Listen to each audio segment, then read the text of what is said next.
పట్టడు సింగనాన్ని చంపడని అర్థం చేసుకుంటుంది అది. అదే వేరే పాములు అంటే రక్త పింజర అయితే ఒక కన్ను మూసి కన్ను తెరిచినప్పుడే అటాక్ చేస్తుంది తెలుసా, అట్లా అనమాట. అది కూడా విషపూర్తి విషపూర్తమైన పాము కదా అది. న్యూమోటాక్సిన్ అది విషము, ఇది న్యూరోటాక్సిన్ విషం అనమాట. ఇది వచ్చేసి నాడీ వ్యవస్థ మీద దాడి చేస్తుంది. ఇది అదేం చేస్తుంది, కిడ్నీలో పడుతుంది అనమాట. అది రక్త పింజర.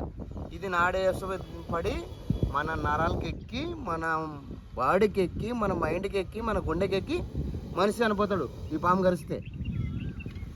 అట్లా అందుకే నాగపాములు కానీ ఏ పాములు కానీ పగపట్టవు అంటాను. ఎలా పగపట్టవు అంటే ఇప్పుడు